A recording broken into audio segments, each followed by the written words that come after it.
Okay, guys, today I wanted to come on here and talk about why you should do calves first. Okay, when you're doing your leg day, why should you do calves first before moving on to anything else?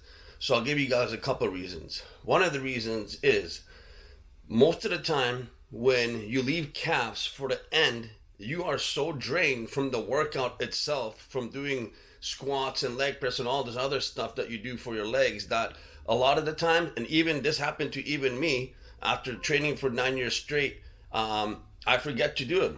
So basically, the second reason why calves are important to do first before jumping into squats is because if you put blood into the calves first, okay, and let's say you do 4 sets on the standing calf raises, 4 sets on the seated calf raises, and then you go on to your squatting, your leg press, and so on and so on. What that does, you put the blood there first, and after, when you move on to your squats or leg press or whatever you want to do, well, since the blood is already in the calves, what that is going to do when you're squatting is just going to keep putting blood down there throughout the whole workout.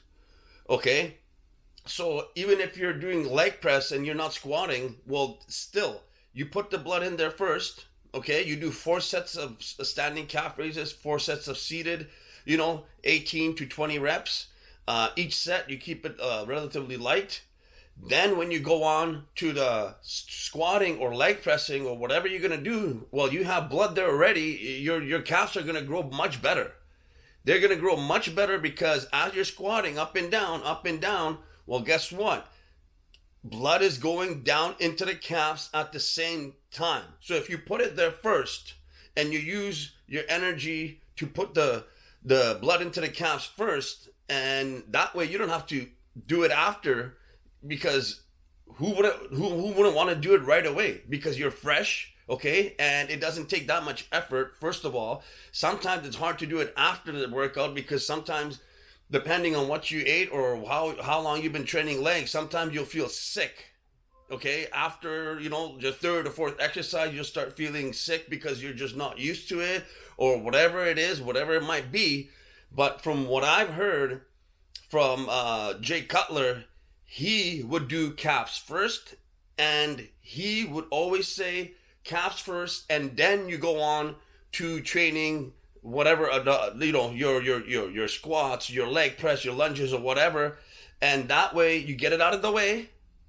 You don't got to worry about it or forget about it after, when you're already tired and drained from pushing, doing all these different leg exercises. That way you just get it done, and it's out of the way, and it's done.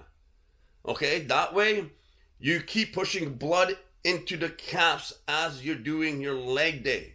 So this is why it's important to do calves first. Okay, I got this from Jay Cutler. I've heard him mention it in some of his videos that I've watched from back in the day, and it does make a lot of sense. Okay, so try it out, guys. Let me know what you guys think. Like, comment, and subscribe. I'm about to lose my mind with this subscribing thing. It's going horrible for me, but I'm hanging in there, guys. So if you could help me out and subscribe, I'd greatly appreciate it before I lose my damn mind. Anyways, guys, I'll see you on the next one. Bye for now.